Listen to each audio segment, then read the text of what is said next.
Good evening. I'd like to welcome everybody to the Monday, September 9th, 2024 Select Board meeting. We all rise for the Pledge of Allegiance. I pledge allegiance to the flag of the United States of America and to the republic for which it stands, one nation, under God, indivisible, with liberty and justice for all. Roll call for board members here. Make sure your microphone's unmuted. Gabriella, aye. Gibson, aye. Scotia here. Okay. And Tracy. Select Person Hardikoff is likely jumping into this meeting. I'll announce when I see her hop in. Okay, agenda review and approval. I got a couple proposed changes. Under agenda review, we'll include C for proposed firefighter EMT bonus plan. And then under D, it would be library subcontractors. And I see Tracy now. Tracy, can you hear us?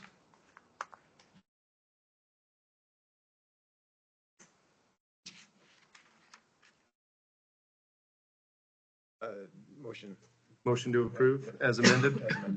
Do I have a second? Second it. Roll call. Aye. Gabriella, aye. Gibson, aye. Sakosha. Okay, this is going to bring us up to public comment. Public comment, it is limited to 3 minutes per person for a total of 15 minutes for the entirety. This is one of 2 public comment sessions. I ask you to be nice and polite, otherwise you'll be asked to leave. Do I have anybody in studio or online that would like to come up for public comment? Please. Either the table or the podium, and then there's a button. Just make sure the ring around the microphone is green. It's probably red. And when you come up, just state your name and your address. Is this working? Perfect. Okay, great. Thank you. My name is Gerald Comedian, 68 Edgewater Drive, Barrington. Last name is K-A-M-I-T-I-A-N. Prior to moving to Barrington, I would often travel up Route 125 through town and admire the beautiful garden at the intersections of Route 9 and 125. Upon moving to Barrington in 2020 and joining the Barrington Bloomers, I became aware of how much work goes into maintaining that garden. It is disheartening to see how the numerous political signs and unmowed grass due to the signs detract from the beauty of the garden. Per state RSA 664-17, the signs are illegal in that area. The RSA reads, "No political advertising shall be placed on or affixed to any public property. Political advertising placed on or affixed to any public property may be removed by state, city, or town maintenance or law enforcement personnel." I contacted Mr. MacGyver to verify that the property is public property owned by the state. I contacted Richard Tracy at the New Hampshire Department of Justice to verify the wording and application of the RSA. I spoke with Brian Schutt of District 6, Department of Transportation, which has jurisdiction over the area. He said he takes direction from the main office of the Department of Transportation in Concord. Detailed messages left with the DOT in Concord by voice and email have received no response. I volunteered to assist the Department of Transportation in removing the signs similar to volunteering for their Adopt a Highway program and received no response. I'm hoping that a request from the Board of Selectmen to either the town DPW or the DOT will lead to action being taken to enforce the law and restore the beauty to that area. Thank you. Thank you. Thanks, Jared. All righty. Do we have anybody else for public comment? In studio or online? The select board will consider a request later. Okay, Yeah, thank you. absolutely. Thank you for sharing. When would be our subsequent meeting? You could either add it to the agenda for tonight's meeting or a subsequent meeting. Yeah, I move to add it to the agenda. Yep. New business? New business. Great. Was there anybody else for public comment? Okay, Great. we're gonna go ahead and Do you want to vote on moving it to the agenda? Yes, can I get a Second. motion? I think you made that motion, and I'll vote yes. Okay. Capiello, yes. Yes. Scotia, aye. Tracy? Tracy? Yep, I definitely support adding it. Perfect. Okay, on to public hearings and invited guests. Do we have anybody from the school board that would like to come up and share what's going on? Don't see anybody in studio or online. Ms. Neal said that she wasn't going to be able to make it tonight with advance notice. Okay. So issuance of building permit on Berry River Road, a private road, for Charles Vincent, map 104, lot 18. Hello. Hi. My name is Ross Hoban. I'm a real estate broker with Caldwell Banker Hoban Realty. I have a contingency contract. I'm working on behalf of the seller. His name is Charles Vincent. The lot is referenced as map 104, lot 18. The buyer is the person beside me, Serge Beaulieu, and we were told that we had to get approvals from both the planning board and the Board of Selectmen for Class 6 road. We have been working along with James Dennison, and the planning board had reviewed this the last meeting and had recommended to pass it forward to Board of Selectmen. I also have with me here in the back row the president of the association for the Longshores Association, and he can give comment. His name is Robert Tibbetts, on anything to do with the betterment of the road.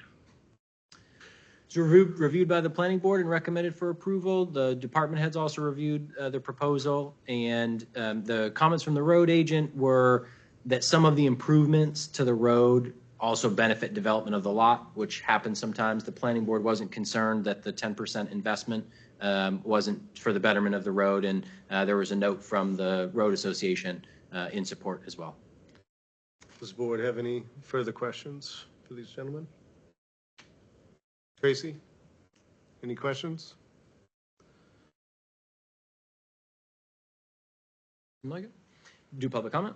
Okay. Public hearing? So now we get to open up public comment. Is there anybody in studio or online that would like to make a comment on this? Not seeing any comments, so we're going to go ahead and close public comment. Do we have a motion? I move that on map 104, lot 18, that we accept the category 3, option 2 requirement of 10%. So on page 2 of 12, the town administrator report, along with the application, there was a waiver request for the plot plan and septic design requirements. Because it's a buyer situation, didn't want to spend the money on those requirements before learning if it was possible to have a building permit issued. So the select board would need to authorize a waiver. So if you want to read that, if you're interested in authorizing the issuance of a building permit, I got you. the bold What page is italics the waiver? on the top of page 2, bold italics. Oh, okay. I propose that we issue a waiver for the plot plan and septic design requirements of this policy, understanding those items are still required prior to the actual issuance of a building permit, and to authorize the issuance of a building permit for map 104, lot 18 on Berry River Road as presented. Second. Roll call. Mancher, aye. Capiello, aye. Gibson, aye. Sakoshai, Tracy? Hardikoff, aye. Excellent. Awesome, thank you. Thank you. Staff will be in touch.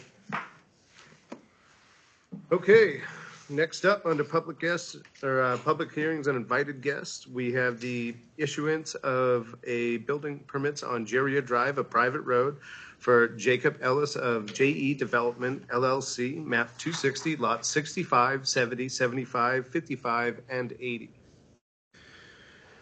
How you doing? Jacob Ellis with JE Development LLC.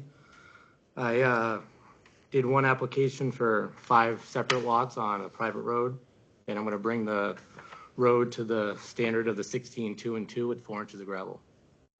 And I went to the planning board, and they were all for bring the road to your guys' policy.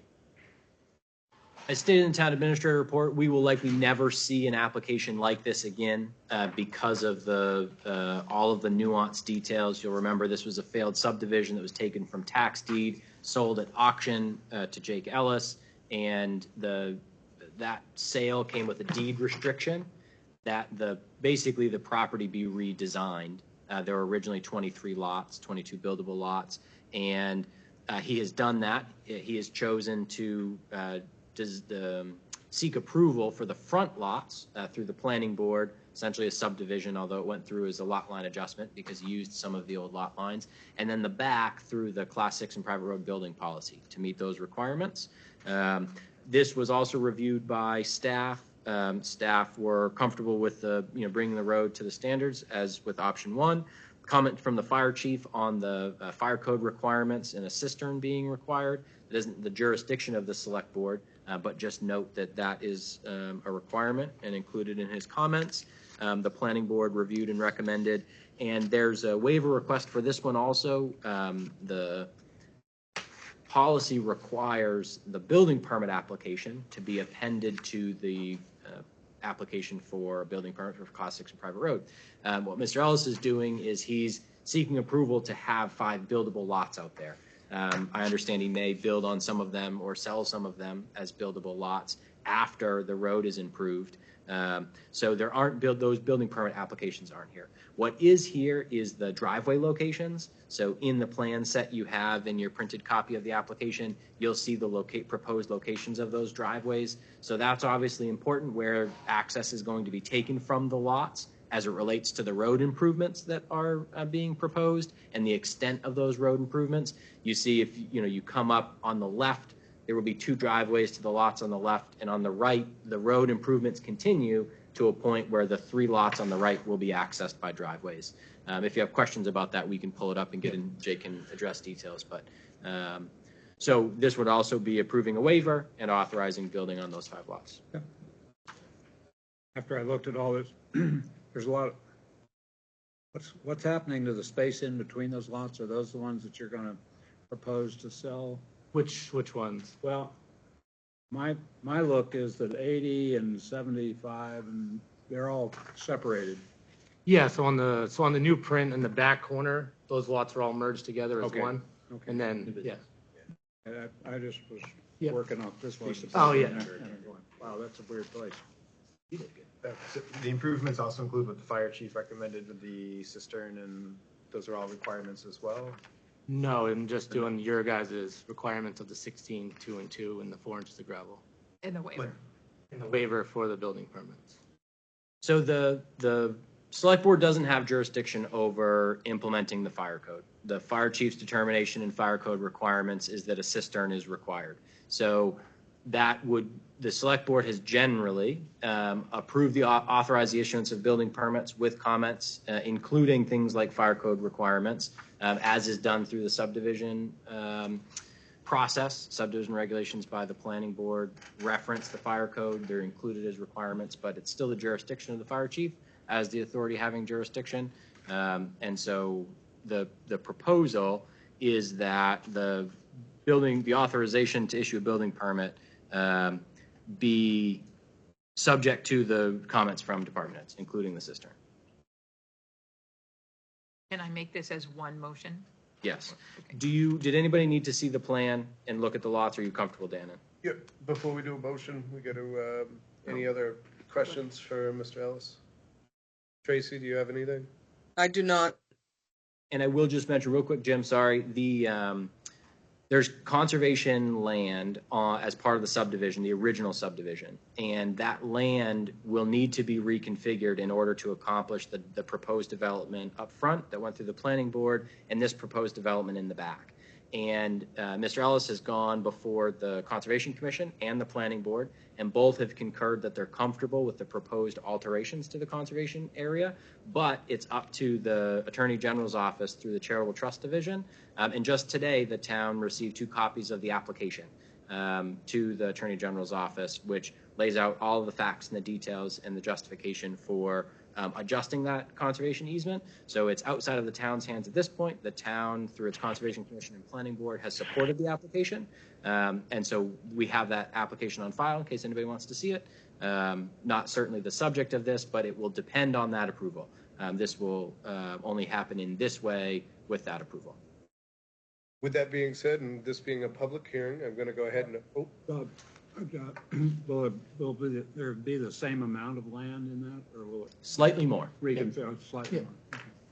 Thank you. okay, with it being a public hearing, I'm going to go ahead and open up public comment. Anybody in studio or online have any public comment? Not seeing anything, so I'm going to go ahead and close public comment. Do I have a motion from the board? Yes, I will. Do I have the right one in front of me?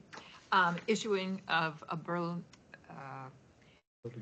building permit on Garrier Drive, map 260, lots 65, 70, 75, 55, and 80. And those will be a category 3 option 1, where the applicant is proposing a gravel road, private gravel road that will meet town standards. And a waiver. For the building permit application requirements of this policy, understanding those items are still required prior to the actual issuance of a building permit, and to authorize the issuance of a building permit for map 260 lots 55, 65, 70, 75, and 80 on Garrier Drive as presented. Second. Aye. Capello, aye. Gibson, aye. Sakosha? Hardikoff, aye. Awesome. Thank you. Excellent. Thank you. Thank you. With it. Okay. Consent agenda. Any questions, concerns? Nope. I move that we accept the consent agenda as written. Second? Roll call? Ancheck, aye. Capello, aye. Sakosha? Hardikoff, aye. Okay. We have no appointments. That's going to move us on to staff reports. Fantastic. Thank you. Starting with September work anniversaries, we have 9 employees hired in September in previous years that I want to call attention to. Tim Booty was hired in the fire department 30 years ago, joined the fire department 30 years ago. John Janelle, an officer, joined the fire department 29 years ago. Amy Inglis was first hired in the town of Barrington 28 years ago and still serves in a full-time role in the library as processor. Dana Drake was hired in the highway department 24 years ago. Barbara Irvine, land use administrative assistant 21 years ago. Jim Sanger at the transfer station 9 years ago. Sarah Bailey, currently our assistant recreation director, was hired 5 years ago this month. Crystal Murky, typo here, recently promoted to the tax collector, was hired in Barrington 3 years ago. And Eli Strickland, full-time firefighter, EMT, it was hired 2 years ago this month. So very top-heavy in the month of September. Great to see, and hopefully those at the bottom end of that 10-year list will be here for decades also. Moving on, 2025 budget development. Just a reminder that budget development is underway. Department head budget requests were due today to me. I will spend between now and October 1st with the finance administrator going through those budget requests and adjusting as appropriate to end up with an initial budget proposal that will be presented first to the advisory budget committee on October 15th with a brief presentation to the select board on the 21st to set the stage for the 2025 budget proposal. The budget committee will have an organizing meeting, at least one, but on this Wednesday, September 11th at 4 p.m. A quick note, Ayers Lake Boat Launch Improvement Project. We continue to work on securing the necessary permits for that project. Barrington Center Development Committee. So this group continued to meet throughout the summer, met with residents throughout the summer concert series. They are now beginning the work of taking the feedback they heard from residents and updating the conceptual design with T.F. Moran, who designed the original concept for the Barrington Common property, ahead of bringing that concept to residents at the November election for kind of final ratification. The perimeter trail is ready. You'll start to see that advertised. We're going to get some signs put up and advertised out in the community. It's a great trail. It's flat. My wife and I and the family were pushing a stroller through it just a couple of days ago. And a lot of credit goes to our own chair, Jim Sakosha, who volunteered his time and his business's equipment to cut through a lot out there.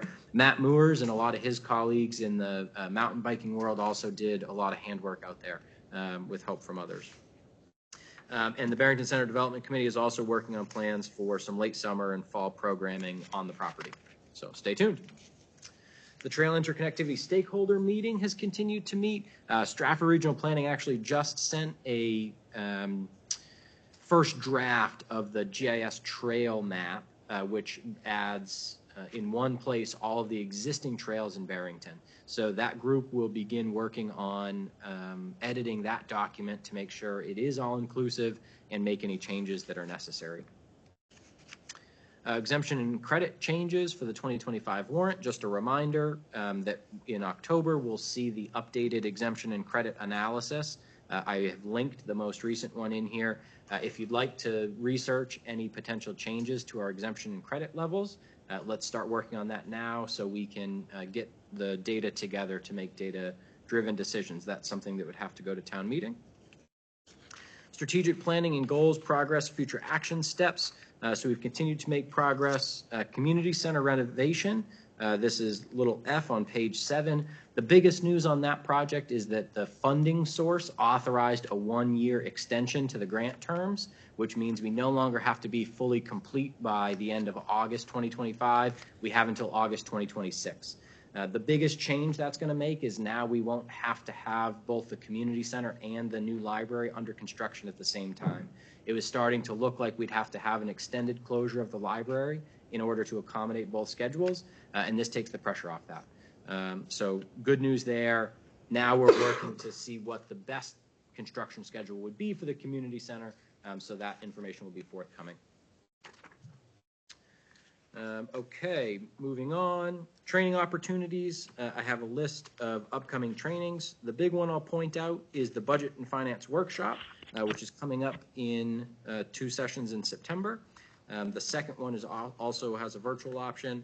And then number 6, with it, which is the annual conference for the New Hampshire Municipal Association. That is, registration is open for that. I've already registered 1 select board member. You certainly could register yourselves, but if you'd like help registering, just contact Tiffany or I. You can attend 1 or both days, and I can get you more information about that. And that is all I have. Excellent. What was the deadline for registering for the? New Hampshire Municipal Conference, I will follow up with The day that. before. Oh, okay, great. Yeah, it's close to, Yeah, yeah, is that good? that's good enough. Okay. Okay, MOA Cottle. She's here virtual? Yep, Virtual. I'm here. I have oh, can you hear me? Yep. Okay, perfect. I have a pair of private road agreements, the ones that were just approved, as well as TA MacGyver should have a repurchase deed that needs wet signatures on it. You'll also see a couple more of those coming down soon. We expect, since there's such a big jump between here and the next meeting, I will ask if 3 of you might be able to make it down to the town hall when those come in, if you don't mind. But we'll give you a heads up. That's it. Awesome, awesome. Well, we're gonna keep this rolling here. On to new or old business. We have nothing, so we're gonna pass that by and crank over to new business. And under A, we have conservation land. Tracy has her hand up. Oop, Tracy. Yeah, I wanted to insert under new business to ask the select board to consider sending a letter to DOT in reference to our signs and the blockage of that beautiful area mentioned during public comment earlier. Yes, we're gonna address that under new business. Thank you, sir. You're welcome. Okay, new business, conservation and land use staff position and cost share discussion. So I trust the select board has read the notes, the proposal here. This is something that, if you followed along, has been discussed over a number of years. The Conservation Commission is lightly supported by the Land Use Office currently. They help in preparing and posting agendas and maintaining some files. But other than that, the efforts of the Conservation Commission have been essentially all volunteer since its inception. And that has been a very, very productive model. They have taken on multiple thousands of acres of conservation properties where the town has conservation interests in, and continue to expand those efforts. That portfolio of conservation property has grown to a size larger than is sustainable to have it managed by an all-volunteer group, plain and simple. They do an excellent job, but the monitoring of those conservation easements alone is an unfair burden of that group of citizen volunteers. And so likely many years ago, the town should have evaluated opportunities to have more staff support for the Conservation Commission. Alongside that growth and development of the conservation portfolio and the need for improved management and advertisement and maintenance of those conservation properties, the volume of work in the land use office has also grown. The number of site plan review and subdivision applications continues to increase, but the expectations of residents, I think, is the part that has grown even more. So residents are expecting that the town is being more diligent than it ever has been in reviewing, updating, and keeping our ordinances and regulations current with the residents' expectations. And so those two needs growing concurrently brought about the idea that a staff support in a joint capacity of the Conservation Commission and the Land Use Office could be productive. Now, this idea has not been completely fleshed out at any level. This is the first time that the Select Board will discuss it in earnest. I've talked about it with the chair of the Conservation Commission, and he brought the topic up specifically with the Conservation Commission at their last meeting. And there was general support for the idea, but they were interested in more details. And I think the most important detail will become, what is the cost share? What I have described in the town administrator report is the idea that the conservation fund is not a forever funding source. The revenue in that conservation fund is almost exclusively land use change tax paid on land coming out of current use status. And once land comes out of current use status and is developed, you're not going to get any more land use change tax from that property in the future. So that is a limited revenue source. There are some opportunities for ongoing revenue support from conservation properties to include selective cuts and effective management of the property. That could be something that a staff member explores in terms of offsetting revenue long-term, not with a goal of revenue, with a goal of proper management, but as a side effect, it does generate some revenue. And so if the conservation fund isn't a forever source of revenue, then the select board would have to consider this question of adding the staff member with a cost share, with the idea that eventually the operating budget would have to fund that entire position. And so the ask to the Conservation Commission conceptually would be that they would fund a majority of the position in the short term and slowly transition the cost of that position to the operating budget. So we're not seeing a large increase in the operating budget. So that's a topic, and the details I think are important. The purpose of the select board discussion is just to get a sense how you feel, what you feel like you need more information about, concerns you have, et cetera. Yeah. Any questions from the board or that you guys would like to see before we keep this rolling or in motion? She's got her hand up. Oh, Tracy. The new display is throwing me. Sorry. Oh, the new teams, like how it looks. Yeah, I'm like, I don't know. Why change a good thing? Yeah. I wish there was an audible hand up thing. Yeah. Tracy, go ahead. I'd definitely like to see the job description with the essential position functions broken out, an analysis of where you see this fall within the current matrix of positions for annual costs, and whether you see it as part-time or full-time with benefits.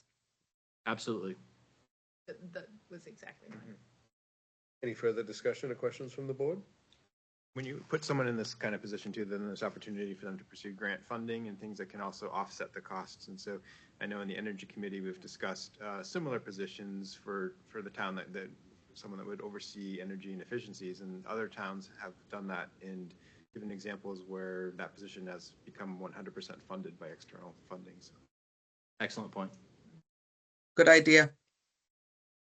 Okay, there's no further discussion. We'll, Great. you have your questions and we'll wait to hear back from you on that. So we'll continue the conversation. I'll report back. The idea is if momentum increases for support for this idea, this is something that we'd like to see potentially end up as a proposal in the 2025 operating budget.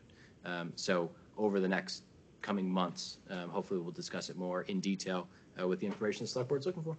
Excellent. Okay, on to B. I'm going to ask our police chief to come on up. Additional police officer proposal for the 2025 budget. As Chief Joy and Deputy Chief Campbell come up to the podium. Well, I didn't know we were getting the tag team champions tonight. You just want to hit mute on that one, George? I think I just turned it on. Yep, nope. That one's muted. It's muted. Is red good or bad? Bad. Okay, red is on. Well, if you want to be heard, it needs to be green. I don't know what you think is good or bad, but I'd like to hear you. Red is dead. As they settle into their seats now, as you know, those of you who've been through the budget process for a few years, my expectation of department heads is that if they are introducing something in the operating budget that is in addition to either the staffing or level of support, or level of service, I should say, that they've had in recent years, that they have a conversation, they present that to the select board and community before the budget process. So the select board doesn't get a budget proposal that has all sorts of new staffing and you've never heard about it before. And so the chief and deputy chief have prepared a presentation to lay out that request for the select board and community. The last point that I'll make before I turn it over to them is we will encourage them to go through this presentation. It will be recorded. And as we progress through the budget proposal, budget development process, assuming there's support from the select board, we'll be able to have this recording to share with the community and other members, whether it's the budget committee or other members of the community, so they can look and see the justification. So even if it seems to make sense to the select board and you're on board, we'll give them an opportunity to make the presentation so we can have that recording to share with the community in the future. Now, is there an option if we all feel as needed, we could vote on it tonight as well, right? Yeah, you could voice your support for them including it in the operating budget, and then it would be finalized through the budget development process. Good point. I was just going to say that, I mean, we're not being asked to decide today because it'll be part of the budget. Right. Looking for the okay. Could I just have a request? When you make your presentation to us and you talk about the Bartell formula, could you just give the definitions for index versus non-index? Certainly. investigation? Yep. Okay, ready? Yep. Okay. So this, I don't believe there's anybody sitting on the board that actually hasn't seen this presentation, if I'm not mistaken. We did this back when my predecessor was here. I did this again in 2021 prior to establishing the last position. I've held off. I've actually been asked by the ABC why we didn't have staffing, and there were other budget concerns the last couple of years. So I left it alone. I said I would leave it alone. I reminded everybody through the years that we were going to see this again. We're seeing it again. So this isn't going to be anything new or earth-shattering. It's basically what we've gone over before with some updated numbers that aren't going to make some folks happy that don't think we need more staff. Working on it. I don't like not being in control. Well, you should probably. It's okay. No, next time I'll bring I honestly, sometimes I forget that my computer will actually leave my desk still. Fun fact, if you leave your laptop in your cruiser over the weekend, it will kill your battery. So the objectives are to maintain double coverage and patrol on all shifts, 7 days a week. Hours will be made available through the addition of patrol officers to properly train personnel aid with investigations as well. That's kind of key. Right now, it's Detective Sergeant Barber and Deputy Chief Campbell in the investigator's office. Deputy Chief Campbell shouldn't be investing most of his time there, and Detective Sergeant Barber has a lot on plate. So we need to start grooming someone else to be in there with the detective sergeant and ultimately to take Detective Sergeant Barber's place, because that was never meant to be an everlasting position. I don't want Detective Sergeant Barber to wither away in that position and forget what patrol is like too, because that doesn't do her any good. It doesn't do the rest of our supervisors any good to not get investigative experience. So I need a solid second person in there so that the sergeant can rotate around and still maintain that level of training. Coverage requires 336 patrol hours per week. Currently, we can cover 320 patrol hours per week. The additional one full-time officer would meet the minimum objective, and then the current level of part-time and per diem is going to supplement that. At one point, one of your predecessors that was the chairman of the board told me I could hire as many part-timers or per diem people as I wanted to. We may take advantage of that too. I don't want to put too much ahead of the cart right now, but there's a real good possibility that I may have an experienced officer that may want to go per diem here in the next several weeks, which would be very good for us. And obviously none of the above accounts for vacations, sick leaves, training, administrative duties, etc. So justification is current town demographics and staffing surveys and statistical analysis, prior staffing recommendations, and the current levels of activity and demands on our staff. This is all old, and again, we're just going to put that up there for reference sake. 198.4 square miles. Population in 2010 was 8576.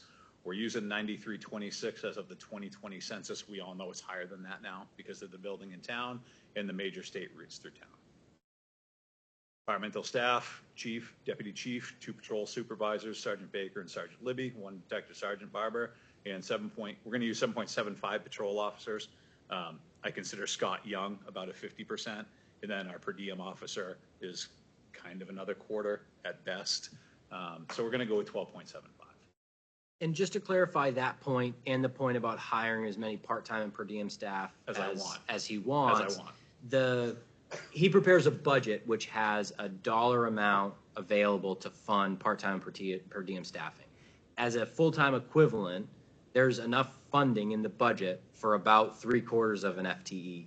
And right now that is filled generally by 2 individuals, one in essentially a 20-hour per week capacity and the other 30, excuse me. Scott's old system is we have 32 hours available. Scott, Officer Young, is kind of the exception because the retirement system changed January 1, 2019. So any of us that retire now are only eligible to work 24 hours a week. And any of those grandfathered 30-hour positions, if they change their status at all, they revert to 24-hour positions. And as an example, the gentleman that used to do our prosecution, Paul Callahan, was a lieutenant at the sheriff's office. He was promoted at the sheriff's office, and retirement said, you've changed his title. He's now a 24-hour per week employee.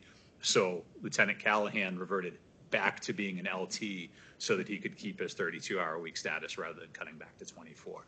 So Scott's an anomaly in the retirement system. And hiring additional people to fill officers to fill those part-time or per diem capacities doesn't increase the budget. The select board sets the budget. Chief Joy schedules within that budget. And if he had more people on rotation, he could spend that 3/4 of an FTE among more people or ask for additional budget in the future. Just want to clarify that point. Please, back to you.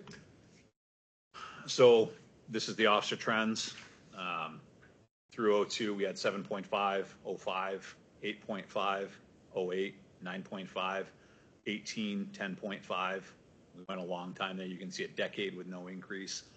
22 to 11.5, and then 22 to present, we added the 1.25 to a 12.75. So we added a full-time individual and an extra per diem. Again, population versus police officers. You can see the increase in population and the relatively steady slide of coppers employed here. So staffing population to 2024. The highlights in blue are the changes from the last staffing presentation I did. We obviously increased by 1. We went from 11 to 12. Our full-time per 1,000 is 1.28. You'll note after that full-time per 1,000, that 1 in parentheses, that is how many we're currently down. So we're currently down 1 spot. That is Officer Morse, who left us to go to the city of Wells. We're working on hiring him right now, but technically we are down 1. Durham has not changed between now and the presentation. They are also 1.28. Farmington added 1 between then and now. So you can see they're at 2.15. And Stratford added 1. I can't remember if it was last year or the year before to go from 6 to 7. I believe it was last year's budget. So you'll see the average across Stratford County is 1.83. We stand at 1.28 per 1,000. And you can also see the number of vacancies per. The X in Milton is because at the time I did this presentation, I didn't know how many Milton was down. They're down 2. So you can see the obvious deficiencies, and that's not including the cities. One point I'd like to make, you'll notice that we share the minimum with Durham. And there's 2 important data points with Durham. That 16,293 number takes into account the university population. What the 21 full-time officers does not take into account is the university police department. And so that 1.28 full-time officers per 1,000 residents is misleading compared to Barrington. We don't have a large seasonal population, which factors into your population. We don't have the university police department. So we are the floor. The average is 1.83, but we are the floor for that entire list. These are the DOJ stats. And again, this is old hat. Nothing has really changed. If we work off the DOJ average, we should be looking at 21.91 officers. US DOJ for New Hampshire average. The average in New Hampshire is 2.82. Given our population, 9326, blah, blah, blah, 26.29 officers. This is the old Bartell, the Carsey School. I have found no current information on Carsey, so I'm using the old information with them as well. Based on Carsey, we should be at 15.85.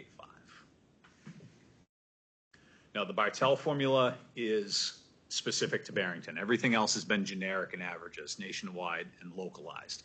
The Bartell formula is based on our calls, our traffic enforcement, our investigation. What it doesn't account for is the deputy chief and I as far as admin. So the numbers you see from Bartell's is patrol/investigative specific.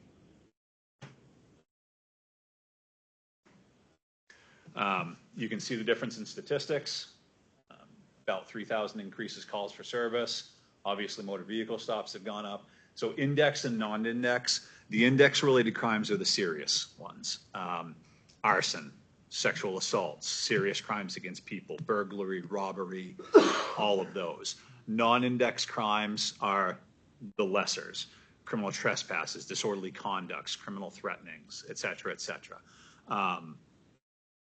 What this doesn't capture, and the TA and I talked about it, and not to go too deep into the weeds, we take a lot of different calls for service that are non-index in nature initially reported. And a good example of that would be the initial report of a juvenile on juvenile sexual assault. We take that as a police information because we don't want that classified in the system as anything other than what it is initially. Now, that investigation, despite being classified as a lower crime because it's a juvenile on juvenile issue, takes every bit as much time and effort to investigate because a full investigation needs to be done. But where it's not adult criminal in nature upon the first report, it doesn't get classified as such. Even the classification doesn't change. It may or may not down the road, depending on a lot of different factors. And again, if we use a 7-year-old versus 7-year-old, that is not going into the criminal system, so it doesn't get characterized that way. So we miss a lot of information in that sense. The time involved is still there, but it doesn't make it to the index list. In all reality, for the purposes of discussion, it really, I don't want to say it doesn't matter because I don't want anybody to think that that incident doesn't matter, because they do matter. But for the purpose of this discussion, it doesn't matter because I don't need that information to be captured because of the disparity that already exists. I hope that makes sense without sounding terrible, because I didn't want that. Everything is important to us, but that capturing of information is not necessarily. So that's the difference between index and non-index, and you can see the vast increase in index-related crimes. The benefit I have going into this now is I have found a way in IMC, in our database system, to now capture those efficiently and repeatably, where before we were working off dispatch-provided information, and Chief Williams and I literally went through and were highlighting things. There's now in the database a way for me to capture everything by code, which is fantastic because I'm able to maintain that. And in 5 years, 6 years, when it's not me sitting at this table, if it's, you know, Deputy Chief Campbell, if it's Detective Sergeant Barber, if it's Sergeant Baker, that information capture is 100% repeatable now, thankfully. So everything told, the last time I did this presentation for you, we should have been looking at 16.34 officers, which is the number I've been repeating since 2021, 2022. Now we're looking at 21.23. So in 2016, when we did this presentation, that number was 14 and change. It went up to 16 and change, and we can see where we're standing right now. The further we go down the road, the worse that number is going to get. We're putting ourselves further and further behind every year. And again, I'm the one who didn't ask the last 2 years, and I did that because we all had different responsibilities and different priorities. There were other staffing needs within the town of Barrington that, quite frankly, I thought were very important. I didn't want to fight with. Now that's not the case, and I'm back. Questions about this data-heavy slide before we move on? Well, I appreciate that approach. Nope. Thank you. Okay. So critical facilities and utilities. Again, this is what we went through prior. This is not my creation. This is Barrington's creation that was back in Chief Conway's days. So if you look through this, B, determine if the funding set for 2020 to cover the school resource officer, 50% from school, 50% from down, is not the most economical feasible. Monitor Barrington's population growth for the next 5 to 10 years and determine if additional detective sergeant position is needed. Well, we got C taken care of. But what we didn't do when we did C was the detective sergeant is now in place of a lieutenant that was here prior. So we have a sergeant in a lieutenant spot doing that job, not 2 sergeants or a sergeant and a detective. And again, looking at additional funding and size of the presence of the police force.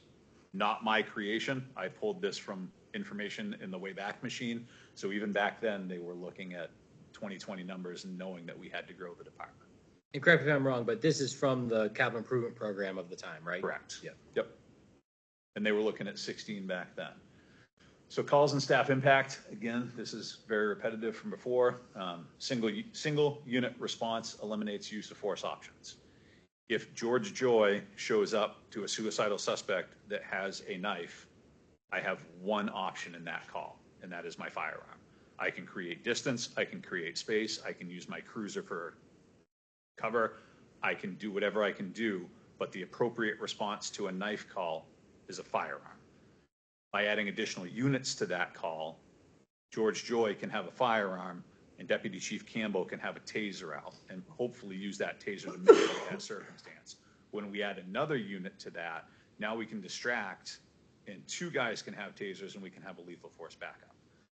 Again, we're not recreating the wheel here, but if it's one-on-one, me versus a knife, there is only one response to that knife. With a reduced level of experience, multiple officers are required to handle a wider variety of calls. That's still the case. We're aging, thankfully. We're no longer at 1-2 year cops. We're now at cops with 3-4 years on, so that gets better. My rule of thumb is you don't really learn this job until you've got 5 years on it. That's kind of my rule of thumb, so we're getting to that point.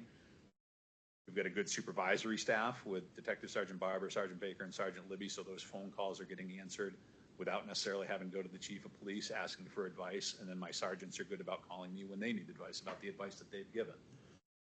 Prior practice is not best practice, and I go back to that all the time. This town, we used to handle domestic violence calls and a number of other calls solo. That is unacceptable. When I was a cop going through the academy in 1999, they were preaching, you don't go to a domestic alone. Well, guess what? For years and years of my tenure, we went to domestics alone.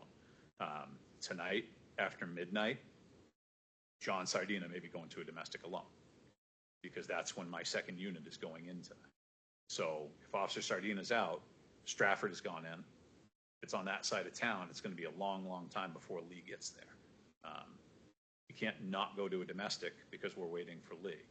Best practice would say I should park my car and wait for my second unit to get there before I go in. The reality is I can't do that. I have a hard time justifying that, and I won't justify it. So we'll go to that domestic until we get back up. Yes, ma'am.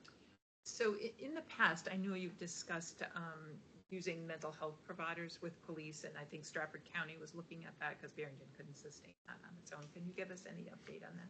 So the mental health program has gone into effect. And again, unfortunately, we don't have a data point because we don't know where those calls are going. Those calls no longer come into Stratford County Dispatch, so I don't have a comparison. What I can tell you anecdotally is we're not getting those calls anywhere near as much as we used to get them, the suicidal subject calls. So the system has to be working because I don't believe that those calls have gone down in such numbers that we're not getting everything. We still get the serious ones. If a loved one is armed and suicidal, we're still getting those calls, but we're not getting the calls that we used to for medium range calls. I don't have a data point, unfortunately, because now they're diverting them away from us entirely. We're never hearing about them, which is a good thing. So we assume that's efficient. But I assume it's efficient and it's working because we are not getting the calls. And if we're not getting the calls, the system has to be working. Are those the people from Dover, where they come from? Yes, I believe it's still out of Dover. We have not got an update at the chief's level in quite some time about that. So I wish I had more to offer there, but I don't because they haven't been keeping us briefed because they don't need to. If the system's working, the system's working. One time there was concern that would be coming out of Concord, but then they regionalized more. Yeah, they still get some of that stuff, isn't we? Good. Doing it. Every once in a while, they'll come into the chiefs and speak to us, but it's been, I dare say, a year. Or I missed the meeting that they showed up at, which is entirely possible. I don't get to make them all. Again, I kind of hit the mutual aid issue. Staffing shortages cause undue stress on staff. We all know that. Hiring, training, retention, morale. I didn't know when I made this slide in 2021 how serious that would be now. We are great from a morale standpoint. We are good from a retention standpoint. I'm not going to sit here and say that Officer Morse leaving was due to anything that we could have prevented because it wasn't. He left for the right reasons, and I hated to see Officer Morse go, but I'm very happy that he went because it was right for him and his family. Our retention is okay right now. That is changing because of hiring. And what's happening is the pool that we are now hiring from is the same pool. We're not getting 5, 6, 7, 8 applications for uncertified people that want to become police officers. So what's happening is everybody is going to the same pool to try to steal people. I'm going to pick on Somersworth real quick just because DC came from Somersworth and I know what happened there. Somersworth has been hiring Rochester police officers like it's going out of style recently. Farmington PD, their last 2 hires, they took from New Durham PD. We can only maintain that for so long because now what's happened is 2 officers from New Durham go to Farmington, which leaves New Durham significantly reduced. New Durham has 1 individual that is out on disability, leaving the chief of police and 2 part-timers. So now the town of Barrington is being paid detail rate to go patrol the town of New Durham because there's no people there to cover it because Farmington was too short and took 2 guys from New Durham. Well, that doesn't help Farmington because now there's nobody to back them up in New Durham. That'd be like me stealing the entire Stratford Police Department and then wondering why I don't have backup next door. It's not sustainable. We can't continue just poaching from each other, but that's where we're at right now because we're not getting new applicants. We've had our position posted online now for 3 weeks, T.A. McIver. 1 viable resume. That's unheard of. It shouldn't be that way, but that's the new issue that we're dealing with. So what's Chief Joy going to do? Chief Joy is going to try to poach a certified guy from somewhere else, quite frankly. Hopefully not locally, because again, that doesn't do me any good, but that's kind of what I'm going to try to do. As that keeps happening, inevitably we are going to lose people. It's going to happen because the offers that are going to be made are just going to be too sweet for people to turn down. I don't think I'm going to lose anybody to Farmington, but I may well lose somebody to Rochester or Dover or the state police just because of bigger and better. So staffing solution, I'm not asking for the world. TA McIver and I discussed this. I think it's enough that we put somebody on July 1. So we're dealing with half of the hit next year and then a full position the year after. I think it's a good budgetary sale because it's only 50% hit this year. B, the reality of the situation is when this budget's voted on in March, the way things have been going, the odds of me hiring somebody before July are almost next to nothing anyway. So there's no sense reserving that money for something that I'm not going to be able to accomplish. I'd rather be realistic about it. So that's why I'm asking for that in July. After July, we'll look at coverage during 25 and 26, and we'll see what happens after that.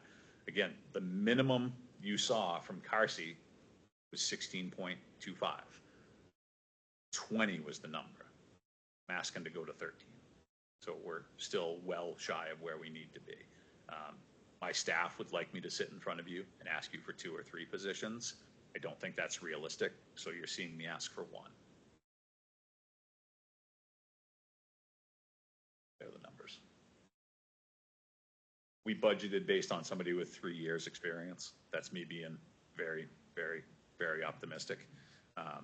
If I had a guy with more than that, I'd take him in a heartbeat. The reality is I don't mind training anybody new. Again, I just sat here and told you that the pool that we're hiring from is tough.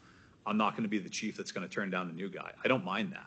I look at our 2 newest officers that we started from scratch, Officer Resnicek and Officer Barry. They're fantastic cops. Very loyal. They're great at their job. Public loves them.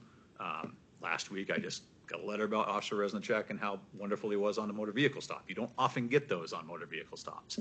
I love the guys that we have hired and trained from scratch, but I need the right guy to be able to hire for Select Person Hardikoff, the right individual, the right folk to hire to be able to turn them into that. I like molding new officers in-house, but I'm not getting the applicants to be able to do it. So we asked for a 3-year experience copper. We'll see what we get in the end. Is that including fringe, the 60,000? Yes. Yes. Yeah. Do you feel competitive in the town, our area towns? Is that competitive? Remember that that's for 50% of the year. Yeah. So that's Okay. that would be the budgetary cost proposal. The wages component of that is about 60,000, and for police officers, the benefit component could be up to 60,000. So the 2 biggest components of benefits for police officers is the retirement. We pay about 30% of a police officers' wages into the retirement system. And the second biggest one, and the one that's most variable, is the health benefit. So that goes anywhere from about 13 or even less. If they opt out of the health insurance and they're only eligible for a single person plan, they get $50 a week. If they have a family plan, that cost to the town is close to $40,000. And so that $60,000, the $120,000 for an officer with 3 years of experience is an officer with 3 years experience that takes a family health insurance plan election. And so it would be no more than that. I guess unless we found someone with more experience that we want. I shouldn't say it'd be no more than that. It wouldn't be a lot more than that. But I wanted to make that clear, and then I think you should address the competitive. So the competitive side of things is a discussion that I believe we're going to be having here in the near future. The market has changed since we did this before, and whether we're evaluating that this year or next year, there's evaluation that needs to be done. A lot of other, and again, I hate to bring up the union in the context of here, but a lot of other agencies surrounding us have signed contracts in the last year or 2 that have changed the landscape again of a contract that we signed a couple of years ago. We have to stay competitive. We're never going to be Rochester PD, and I acknowledge that, and the union members will acknowledge that. We're never going to be Rochester, but we need to stay at least competitive enough that extra money is not the draw that's going to pull them away. If we're competitive, our folks don't want to go to Rochester to be in Rochester. They'd rather stay in Barrington to work in Barrington, but there's that tipping point of, well, I can go deal with the nonsense if we're not keeping up. We're reaching that tipping point where that talk has to happen. Have signing bonuses entered So we're still offering the signing bonus. Again, early stages right now, that may make a difference here in the near future. It certainly does to the agencies that aren't offering those aren't even doing themselves any good at this point because they've become so commonplace. City of Lebanon is $30,000 Even seeing them. for a certified officer hiring bonus. We've been at it now for so long, I've even seen those signing bonuses where officers, certified guys are chasing the sign-on Right. bonus. Once they get it, they're chasing another dollar. How long do they have to stay? It depends on the Depends on the agency. agency. Sometimes it's 3 years, sometimes it's over the course of 3 years, some agencies are doing it right up front. Dan This has had something. become a mercenary. Yeah, and same comment we had with the police or the fire chief too, is that Yeah. I think it's time that we really start looking at regionalization of this possibility. I know we don't want to do that, but it's something that we probably ought to consider. It's funny because we just had that conversation at the police department about an hour and a half ago. I was there and I don't think regionalization of law enforcement in Stratford County will happen in my tenure, only because I don't think the infrastructure and everything else is there. The models are out there. Certainly, it's not difficult to do, but I think it's going to be a lot for a lot of people to swallow. Like I said, it's neither fish nor fowl for me because I don't believe it's going to happen in my time. I guess it's what each community is going to accept. And I hate to pick on New Durham, but since I've been working up there a lot recently, I'm going to use New Durham. Right now for New Durham, there's probably a benefit to that because they're on call, and if the state police are taking calls, the response time is nuts. Town of Middleton has been dealing with that as well for longer than New Durham. Those responses are insane because you're pulling a trooper off of wherever down by 95 to go. I can specifically state that I signed on duty in the town of New Durham at 7 a.m. and was asked to call in because there was a pending alarm call from, I believe it was 5:45 a.m. Hour and 15 minutes. And then when I headed out to deal with that alarm call, I met the trooper. And she told me that she hadn't handled it yet because she heard me sign on duty and I said I was going to take it. So if an hour and 15 minutes is acceptable, so be it. To staff a regionalized team, again, we literally just talked about this in divisions and breaking up the county and not touching patrol for other priorities that the county has because of big money coming in from the feds, transports for the feds, for instance. The town of Barrington is used to having 2-ish officers on call. You know, we're 2-ish for the most part. Tonight, we're going home early. If the town of Barrington is willing to accept it, maybe the deputy that's patrolling them is in Rollinsford and going to come from Rollinsford, then the town of Barrington is willing to accept that. I don't know if the town of Barrington is willing to accept. I know that as a Stratford resident, I'm not willing to give up my officers for that model. Now, if that discussion is had and we're going to staff appropriately and we're going to put the amount of patrol deputies on that would need to be on to accommodate, sure, I can go down that road as well as anybody. I think that's a long way from happening. just, we're running out of people. No, you're absolutely right. And could you divvy up the staff in the area to make it work countywide? Probably could. I'll tell you that the deputies are making a whole lot more than Barrington police officers. So the cost savings, I don't know if it's there. I'm not even talking about cost savings, I'm talking The about people, right. protection of our community. I've really enjoyed working in the town of New Durham at detail rate. Possibly so. Anything else for Chief and Deputy Chief? Tracy? Go ahead, She has her Tracy. hand up. Sorry, I just turned my mic on. I think that instead of delaying this as a select board, the common sense for us moving forward would be to be in support of this. I definitely, how does the board feel? I'm in support for them to continue to move forward to get this achieved. I think we need to even start a little longer range planning process because we add up coming quick. I mean, this looks to me like the minimum. At best, a minimum, at best. Again, I want to be able to work towards having the correct staff. Most of y'all probably read Barrington Connections. Those of us that read Barrington Connections have seen the public's complaints about school traffic. I don't have the staff for it right now. I might be able to get a person out there here and there. The problem is when they see a person out here and there and they get used to having that cop there, when the cop's not there, it's even worse than it was before we were there. To me, it goes back to the whole school resource officer presentation. There's our solution. School buses. In school buses.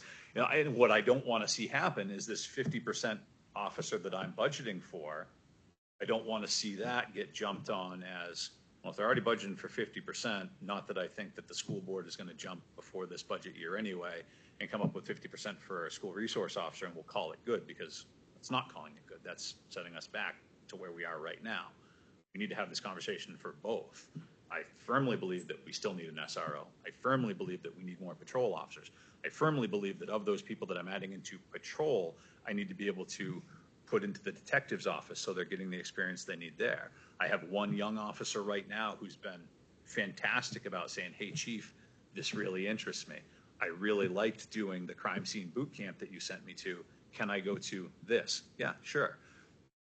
And he is leading the way down that line towards investigations. It's fantastic because he likes it, he enjoys it, and he's getting the experience and training. Unfortunately, I can't pull him off patrol to give him to Detective Sergeant Barber to say, hold this kid, you know, take him and show him and take him to a CAC at the county attorney's office.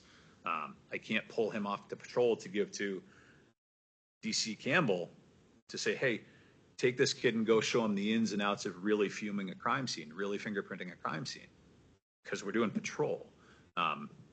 As staff increases, I can actually do that and get them to where they need to be. That becomes a really important part of retention for a community like Barrington. It doesn't have the level of calls that communities where they're exercising these skills more regularly. Things like, you know, drug recognition expert we've done in the past, a canine officer. And so having time to do that becomes really important. But what I'm hearing is there's support for the select board to see that in the operating budget. What I'm also hearing is maybe between now and the police department's presentation to the budget committee, there is some work on a long-range staffing proposal, even like a first draft, to give the community some sense of what would be an appropriate way that balances the needs of the police department with the budgetary impacts. So we look ahead and see best case scenario how the staffing evolves. Yes. We just got ourselves more work. That's all we did. That's what I heard. And Select Person Hardikoff has her hand up. So the only thing I'll say in response to that is, please, for the love of God, do not focus so much on the population, but more on the fact that we're training officers more often, that the type of crime that they're often having to interface with does require best practice of at least 2 officers on site. We're trying to stay, and I'm not trying to camouflage that we're a growing community, but I don't want to blame population growth on everything to do with our budget. There's many reasons that we need the most appropriate number in our police department. Absolutely. Great. Thank you both. Thank you. Well done. I'll stick around for the sign discussion too, just in case. Okay, new business, we have letter C that got added, and that brings us to the firefighter EMT bonus plan. We spoke about this briefly in non-public. This is for a number of reasons. There's been some staffing issues, and this is a simple, immediate plan to help us solve some staffing issues for the fire department. There's a small pool of part-time employees in the area, and Chief Walker is proposing a $5 an hour $5 per hour bonus for dual certified part-time employees and $2.50 per hour bonus for single certified part-time employees. And this is going to allow him to fill his schedule gaps where needed and help out. Any further discussion from the board? Any questions? Within Chief, the what'd you existing think? operating budget. Within the existing operating budget. I move that we approve this plan within the current operating budget. Second. Rob got that? Roll call. Aye. Gabriella, aye. Gibson, aye. Sakoshai. Hardikoff, aye. Excellent. Okay, and under new business, we have D, library subcontractors. I wanted to bring up to the board that I was invited to bid on the electrical work for the library from the contractor, and I wanted to make sure that I was fully transparent in saying that I am interested and wanted to know what the board thought of it. And in the past, the town has contemplated situations where select board members have do work or have business interests that the town or some project of the town is involved with. Best practice is absolutely to be open and transparent at the beginning. This situation is even a little bit more separated because the library has hired a construction manager to manage the competitive bidding process. That's Bowen Corporation. I suspect, I don't know this for certain, but that when Bowen Corporation reached out to Jim and his electrical company, that they didn't know he was chair of the select board when they invited him to bid on the electrical component. This advertisement has gone out. The library has advertised it on their social media and website. The town has advertised to any local contractor for a variety of services to be interested in bidding on it. But I think this is an opportunity for the select board to weigh in and say from a conflict of interest standpoint, if you have any concerns with Jim or his company bidding on the electrical component of the library project as a subcontractor of Bowen Construction. And Select Person Hardikoff had her hand up. Was I recognized by the chair? Oh. Yes, Tracy. No, sorry, thanks. So, I, prior to retirement, utilized Sakosha Electric in a subcontractor capacity that was completely managed by a construction management firm. There was absolutely no interface. And I think that's probably the exact same model that will be occurring in this case as well. So although the RFP went to the company, I can't actually see how there would be any conflict from the perspective of utilizing, is it called Bowen Corporation? Right. They'd be making their own decisions and choices and certainly be overseeing the contracts and all of that. Is there anything you can think of, Mr. MacGyver, that would put us in a position where that could be uncomfortable for us? I was just to clarify, Tracy, the Bowen has solicited to many bidders, and then the Barrington Library Building Committee had suggested also to include local and through the Barrington government and library websites for full transparency and trying to encourage greater numbers of bids. Mm-hmm. And so Bowen so they're trying to get all the bids reviewed by the end of the month.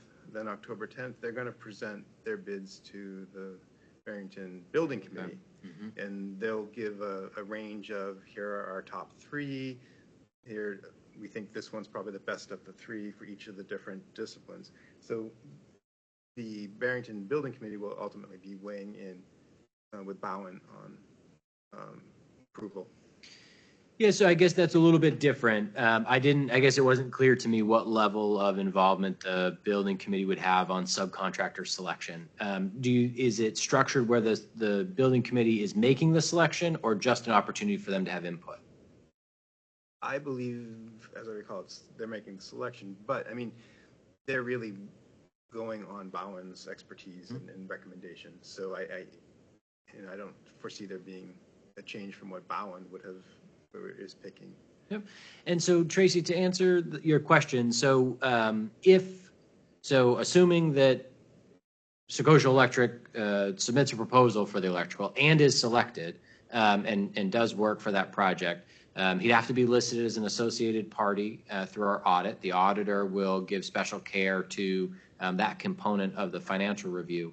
And then other concerns, I mean, I guess to the extent that the building committee is making a selection, I certainly wouldn't want anybody to feel like the building committee hands were tied in making a decision. I don't think that they would feel that way. The best way to avoid that is to be open and transparent up front with the community and the building committee. But to the extent that the select board has already done the work the select board has to do to approve the project, the select board proper doesn't really have any additional duties or responsibilities. The library trustees are managing the construction project. The library trustees and the select board will enter into an ongoing management memorandum of understanding in the near future. So the work of the select board from a conflict of interest standpoint with the building project is really done. And so it's a good point and good to know the details of the building committee. And it could be something that, depending on how the select board advises Jim Sakosha and what he decides, it could be something to also talk publicly at the building committee meeting also, to make sure they understand that this conversation was had and the feedback. I think Dan had something. No, I was just going to say basically the same thing. I think if they're very open, I want to make sure that all of this information is public and pretty broadly distributed. And the project manager might not have to be quite so open normally, but I think in this particular case, it would be really useful for it to be really open, because we don't want Jim to think, or want people to think Sakosha somehow job the system here. Exactly, and that's where, as soon as I was reached out to, I go, hey, I appreciate the offer, but I have a meeting on Monday. Let me run it by the board and let me see how they feel on it. That's fair. So under the process that's discussed, being open and transparent, do any board members have concern with Jim's company submitting a proposal for the electrical subcontracted work at the library? No. Great. Okay. Excellent. Okay, on for letter E, political signage concerns down at the corner of 9 and 125. Yeah, so the real request before the select board is whether the select board wants to take a policy decision and send a letter and get in contact with the State Department of Transportation in Concord to urge them to prioritize resources to remove political signs from the intersection of 9 and 125 on the property which is state-owned, not a right-of-way over private property. One component of the public comment which is worth addressing briefly is the statute 664-17, which addresses political signage, says that political signs can't be on public property. Public property sometimes is operated by a town, sometimes it's operated by a school, sometimes it's operated by the state.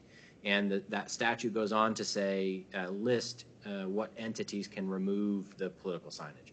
They mention, state maintenance workers, town and city maintenance workers as well. Generally, and this isn't unique to Barrington, but across the state, the town highway department doesn't go and police political signs on state-controlled land, just like the state highway crew doesn't go and patrol political signage on town property or school property. It's their jurisdiction. It's their circumstance. I will say that District 6, their position for many years has been allowing political signs at the intersection of 9 and 125 on the property owned by the state. Now, the statute says that it can't be on public property without permission. Well, is them allowing it permission? I mean, I guess it's not illegal if the state is allowing it to be there. It's state-controlled property.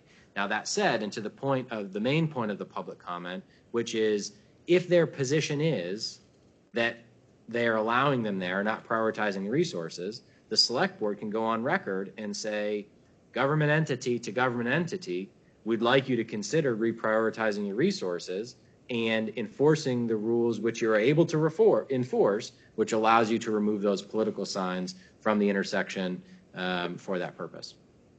So that's the request before the select board. Looks like there's hands here, and Tracy has her hand up as well. Oh, Dan? yeah. Didn't we have this discussion a couple of years ago? Many times. Yes, I remember it quite well. that we had, did we even make a rule, 60 days or something? We tried to make a rule about 60 days and. So the That's town happened. has separate sign rules, which apply to the road frontage of town roads. The state roads adhere to the state rules regarding signs. So the rules are different and the jurisdiction is different. Question?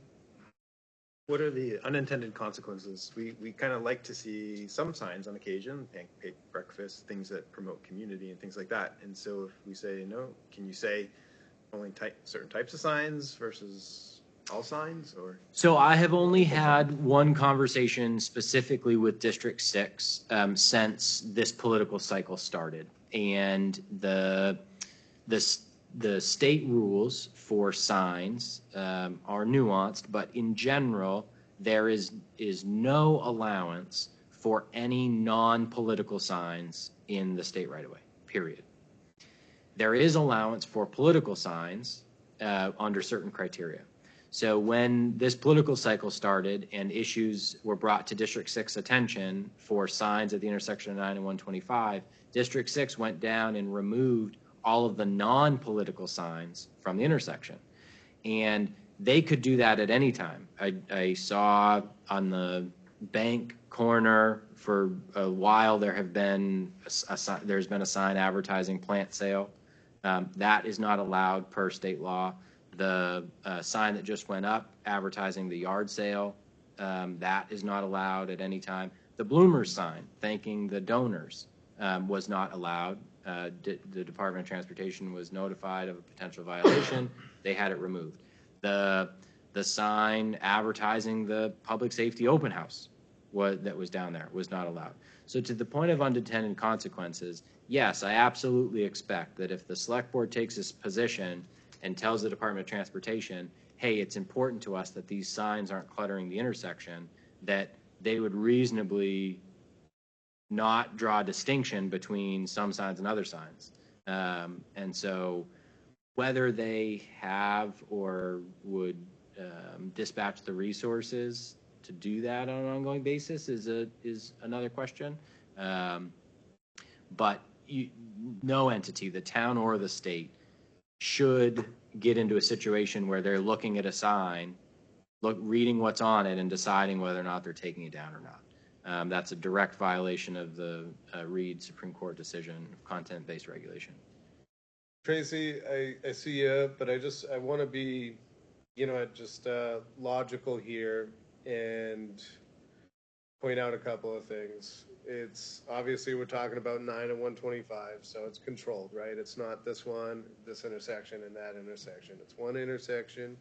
Okay, what's the con is, oh yeah, maybe there's political opponents up there I don't like. Oh, I don't like signs in general, or oh, I just want to see the garden. Okay, that's a visual for us. But now what we're going to ask to do is ask the guys, either state and our local guys, whether it's PD or our road agents or whatever, to now drop what they're doing to run the town, short-staffed already, to go over to here to take some signs down, that as soon as they take them down and somebody else sees green grass, they're going to go back and plant more signs until this, election or primary is over. So can we wait a couple of months, maybe not, more tasks to the already low supported, Some will come down Tuesday. There you go. You hit Tracy, and then Tracy, sorry. you make your way up. That's okay. I was waiting to be recognized. So my thoughts on this are that the gentleman who came before you is really most concerned that here's Barrington Bloomers creating this amazing garden space, and no one's getting to see it because they're putting up these ridiculously huge signs all over the place. What if we took a different approach and, as leadership, put up a very small 6-inch, 8-inch high sign that said, please do not place any signage that will block this garden space?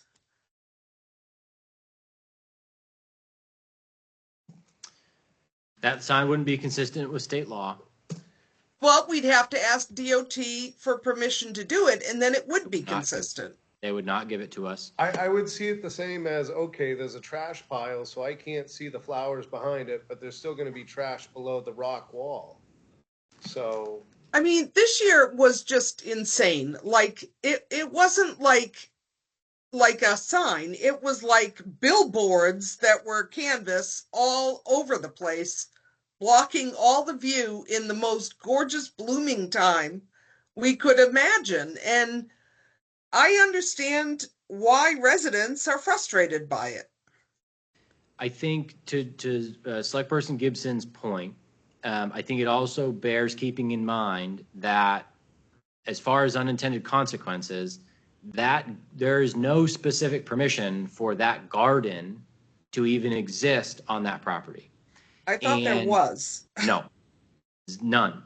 So I'll tell you, and this dates back 3 or 4 months now. So when the bloomer sign came out, the concern about the garden itself was I started thinking about. And in talking with the state, I've been working on a way to ensure that that garden is there legally. And the state doesn't really have a good mechanism to do so, but I have recently gained traction after a few months of work. The town has a lease to the parking area. And instead of talking about it from a signage and right-of-way perspective, I started talking with the folks at the Department of Transportation, which manage state-owned property that is leased or licensed to others. And it seems like there will probably be an opportunity for the town to not necessarily expand the lease because they do things a little bit different now, but to enter some other agreement with the town, a lease, a property use agreement that would encompass the garden area. It would still be subject to the Department of Transportation's future use of the right-of-way, as is the existing lease for the parking area. But honestly, that is likely our most sustainable solution for, one, making sure that that beautiful garden gets to stay in the area that it is, and two, maybe give us an opportunity for creating a buffer around that area for things like signs. If we have a lease, that public property then becomes town public property that we can manage as we see fit. And if we don't want any signs to ever be in that area, we could likely keep them from it. But that's not an immediate solution. And as far as unintended consequences, if we as a town government are beating a drum that says we need to preserve and protect this beautiful asset, and oh, by the way, nobody's ever given us permission to have it there, and there's no mechanism in state law for it to be there and stay there, it's possible that we have unintended consequences. I don't know. Are there other communities that have had gardens, state right-of-ways, and So they are, so how it was described to me is that this Barrington is the only one that has of a community that has something in a right-of-way that isn't specifically permitted, and in state statute is specifically not allowed. You can't have a ring of rocks and a mound of dirt in a right-of-way. You couldn't go build that in a portion of a town right-of-way today or a state right-of-way today. And I was told that it's likely that they won't be allowed to be there forever because for the same reason that the Barrington Bloomer sign had to be removed. When an entity, a government entity, doesn't enforce or selectively enforces rules, it gives an opportunity for folks who are having rules enforced against to cry foul and force the hand to enforce equally. And so that may happen at some point. I would point out that everyone in this room has a political sign in that area. I know, and Bob and I were actually talking about whether we would ever do that again. Or Now some knowing sort of what sign we pledge. know. Chief Joy. So I just want to provide some clarification about statute and the way we handle it. As is obvious, it actually says in the statute that law enforcement may remove those signs. Our standard has always been no. Doesn't say shall, it says may. We're one of the entities that can. As far as we're concerned, DOT controls that intersection. DOT, if they want those signs removed, DOT can remove them. DOT has the space available to store those signs per statute. If DOT wants our assistance, we will assist them. There's a First Amendment component here that I'm not willing to step into, quite frankly. If DOT wants to pull all those signs and provide them to the Barrington Police Department for storage, the Barrington Police Department will store those. Just like if a citizen calls us and says, this individual has erected a sign on my property on Scruton Pond Road, I will go out and meet that citizen and at their behest take possession of that sign because it is on their property contrary to RSA. Chief Joy's not driving down Scruton Pond Road and just popping signs out of the ground. It's not going to happen. For the same reason, we haven't pulled signs off telephone poles, which again, clearly contrary to statute. And we just addressed this last week. Up until this year, Eversource's standard has been, we're going to ignore this problem. In the 2020 election cycle, there was the infamous 20-foot up sign that existed near the intersection that we got how many phone calls about at the PD and town level? And our status was the same. We've contacted Eversource. Eversource doesn't want to be involved. We're not involving ourselves because that is quote unquote their property. Eversource has apparently changed their mind because Eversource reached out to us last week and said, we're receiving enough phone calls now that we're going to do something about this. Perfect. Now what we need from you is something in writing, and we're going to need to meet one of your agents at these telephone poles when this comes in, because the Barrington Police Department is not receiving a phone call from Eversource saying, go out and remove sign X from these telephone poles. Because again, there's a First Amendment component that I'm not willing to step on. If a person from Eversource wants to meet us at the telephone pole, take the sign off and provide it to us for safekeeping per statute for 60 days, like we have to maintain it, perfect, happy to do that. What I'm not going to allow as the chief of police is when we walk up to a telephone pole, if there are 3 signs on that telephone pole, one political sign, one for sale sign for something, and a lost cat sign, the chief of police is not going to allow Eversource to pull the political sign off that telephone pole and leave 2 other signs, because at that point in time, we're violating the spirit of the Supreme Court decision, which says if I even take the moment to look and determine what a political sign is, I'm violating the law. So if Eversource wants to pull signs, they're pulling signs. Happy to accommodate, happy to help out, happy to have a cruiser there, happy to take possession of those signs, but we're not going to get to be selective. So I don't know if that kind of gives clarity to our position and why we're not going down and just wholesale pulling signs at the intersection, because I don't feel it's our place. I don't feel like that's a First Amendment issue that I want to tromp on. And quite frankly, historically, we've never done that. For the 20 plus years that I've been in this town, these signs have existed at 9 and 125. And I'm not going to be the one creating case law by taking them down. I hope that makes sense. That's our standard position.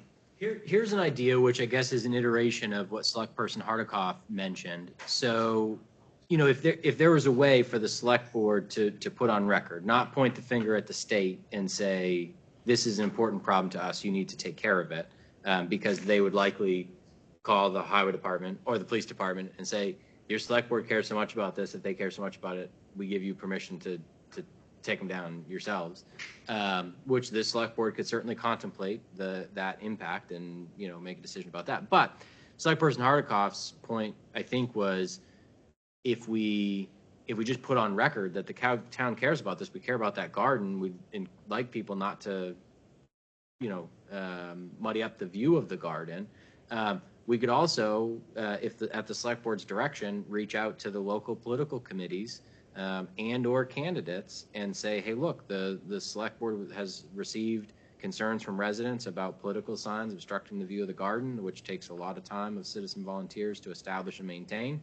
We ask if you're going to have signs at the intersection. It's state property. Contact the state about the legality of having signs there. But if you're going to have signs there, we ask that you put them in a place that doesn't obstruct the view of the garden. And we can post that, you know, such a letter on the website and social media. And anybody that does have signs there, members of the community could point out to the candidates or political campaigns in the future, hey, look, you know, the town of Barrington asked that you don't have signs here because there's a garden that people like looking at, and It's important to the select board that it's not obstructed. That's a little bit of a softer decision than contacting the state. I can't support the town putting up signs in an area that we know pretty confidently signs aren't allowed to be, but that could be an alternative. I think Chief of Police brings up an interesting point. This is a certain First Amendment business here. I don't hesitate to move the town into constitutional law and all that sort of thing, but I would argue that is certainly a consideration that we need to make. And a softer approach may allow us to bypass any concerns of constitutional law. Yeah, and we could send a letter out to these people. I mean, I had, and not even gonna name the candidate. Somebody coming up to knock on the door, and they ran right over my lawn. These people aren't all gonna get on the same page, and it's gonna continue to be a thing. I feel, but I don't want to step into the waters as well, being like, hey, go to here, and have a stance on it. I think if we work in, maybe getting that garden so it's in our Jurisdiction, that would be the proper way to go. But, unfortunately, chain of command comes into play at some point. We can write the letters and hope that, they'll be considerate of them. And, those concerned citizens can reach out to those groups and try and battle it on that end.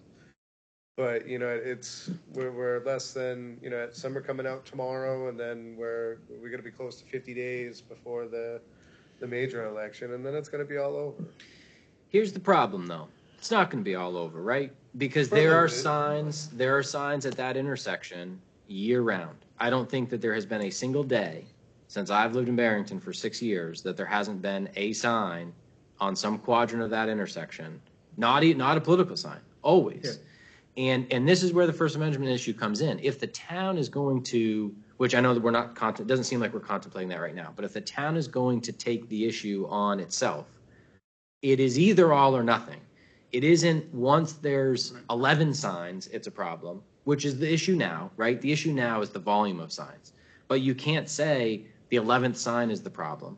You can't say that a certain political sign is a problem. You can't say what the Supreme Court says is that you can regulate, which we can't even regulate this because it's not our property. But the Supreme Court says, relative to the First Amendment, you can regulate size and manner. Size, manner, and location. Gosh, don't quote me on that. But you can't regulate content. You can have regulations as long as it applies to all about the size and where they can be and the manner that they're presented. But it has to be across the board. And so to the point that the problem's going to go away, there are always going to be signs there. Well, and that's what I'm saying. But the majority of having 30 signs in a consolidated spot, that's going to drift out once the new president-elect goes in, and it's going to be another four years to election. But then we're still going to get our town stuff, and it is going to be an issue. Do we look to the people and go, okay, well, who owns the traffic lights? Do we put no signage in this quadrant area on each of the traffic lights? Because then it's not in the garden, it's on a traffic light that's already existing. Well, that'd be state property too. The veterans of the board, I think Dan and Tracy were both on the select board when Dan Ayer brought up the issue of signs at that intersection, and we went deep down the rabbit hole then. It was Don Hatch and Dan Ayer, and they had a specific objection to the fact that the library was advertising support for the library warrant article with the big, it was like a vertical sign. It was like the black and white pictures with like the white text in black. It was really like got a lot of attention. That's the point of a sign, right? And so the select board sat at this table only at the ECLC, but even when we were meeting in the little preschool room, right, and contemplated, does the town want to take a position on this? Because it's not just political signs. It's in that case, it's the library. Right now, I forget the group that's doing the yard sale. Is it the Women's Club that's doing the yard sale? That sign just went up. It's the Friends of the Library that are advertising the mum sale across the street. It's the Irving advertising the Polar Pop sale, right? It's the police union advertising the police open house.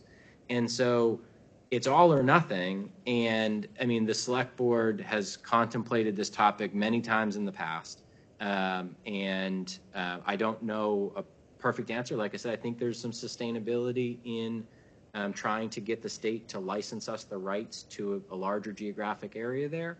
And then we could regulate it as we see fit. But that's not going to help us this election cycle. If it's all or nothing, I will have to go with nothing because I know that 2 minutes that I'm at that stoplight or in town, I can manage to think and look at traffic and think of other things to do than look at signs and being like, oh my God, I can't believe I live in the same town with some of these people that put the signs up. You know, and we're not going to be able to fix it. And I see too many cons of taking it on and not having the staffing issues for it. I think that I like the idea of the softer approach only because legally there's Limited downside. another way to go. And I think that as a town, we should make a statement. I think that we should perhaps try to establish, what we might consider an etiquette, a common courtesy, common decency, not putting signs 20 feet up on telephone poles and not blocking the views of gardens. And I think that, sometimes you just need that pointed out. And if you can point that out, one, we're recognizing it as a complex issue. We're also recognizing what our residents are asking for. I mean, we're seeing it all online everywhere about the signs. And so I think, we owe it to our residents to acknowledge that we agree that it's a concern. And So with support from the select board, what I can do is I can draft a statement. I like how you encompassed other topics like signs on telephone poles. And I actually hadn't heard yet that Eversource's position has changed, which is great because we can reference that. Haven't received anything since that conversation. Nothing in writing. but encourage them to use other platforms, for the missing cats. I think it's much more effective on social media than no one's going up to a telephone pole looking at a little 8x10. I don't think he'll mind me bringing this up, but during one of the roadside cleanups, Brian Lenzi was so disheartened. He collected 50 missing pet signs for the same missing pet that was like a year and a half old. And, his position was, wouldn't it have been great if either once the pet was found or after a reasonable amount of time, whoever put him up went and took him down. So establishing some, alternatives. The problem is in this letter, we're not going to be able to. Nothing's binding. We're not going to be able. I mean, we're going to have to caution everything that we say with, please review the regulations. Because, like, if we say, hey, if you're going to put up a missing dog sign, take it down after a while. Well, people put those up on telephone poles and you're not allowed to. So. Go to social media. People or just say social media. Yeah. So we're offering to take this on as a town, is what we're saying. It sounds like with a soft approach, just publishing a statement from the select board, which I can draft and have the select board review. If we approve the creation of the draft document, you can all give me feedback through email before it's finalized. And then just make that available for anybody that is interested and willing to adhere to it. So this is a suggestion document. Right, I mean, reluctantly, So saying- I would love to get rid of all the signs. But I see that there's some issues with that. This is where you start and just kind of build a community sentiment or spirit of understanding where we stand and what they can perhaps do to try to make it better. I think Barrington. And this would also apply to the corner across the street. All corners. All corners, all four. State owns all of them. So there's no recourse for somebody if they don't listen to the suggestion. Yep. So hopefully this is Don't just a vote for letter it. of intent Right. to get the complaints down. It's the negative peer pressure of look what you're cluttering our town with. I'm not going to vote for you. It's like liken it to the governor's pledge to not have any broad-based taxes in New Hampshire, right? Right. Like no governor has been elected that hasn't made that pledge, the pledge. Well, in Barrington, we expect that candidates take the pledge that follow the recommendations of the select board about signs. Fair enough. Is there, so like motion and a vote? Oh, I move that we have D.A. McIver prepare a statement requesting that people remove the signs, not obstruct the view of the garden. maybe with broader sign guidelines, Yes. recommendations, Great. best practices. Words to that effect, Okay, and a second? I meant to say. Roll call. Gabrielle, aye. Gibson, aye. I'm gonna have to stand Sakosha no, because you said if we're all in, we're all in. If we're not, we're not. Tracy? Yes. Select Person Hardikoff, you're muted if you're talking.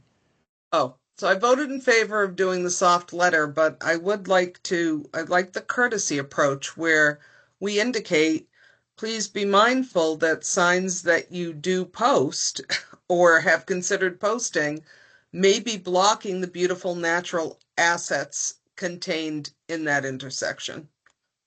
I have that note. Okay, let's hope everybody can play by the rules. Or the And- suggestions, I should say. Alrighty, Tracy, you had something to finish up? No, I couldn't remember what my third thing was. Just that I appreciated that I know what it was. Do we want to consider, and we would need some data on this, but do we want to consider some type of support where people who are potentially vacating a rental unit within the town of Barrington and have shown, low income, extremely low income, moderately low income levels, do we want to consider allowing like $100 voucher for the transfer station in order to reduce the amount of large trash that is being distributed in various places around our town, like mattress sets, tires, things like that? Is that something we would want to consider? So currently, through the welfare office, we not only have Barrington trash bags to distribute, but have the availability to discuss disposal needs with community members in need. Additionally, I've talked to the president of the food pantry. The food pantry also has Barrington trash bags that they give out to residents in need.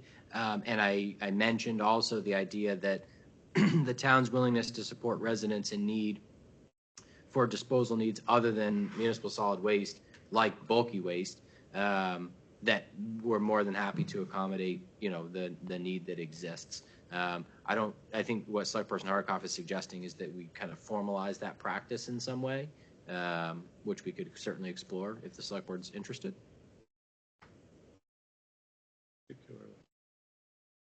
So it came to my attention, folks, that it is often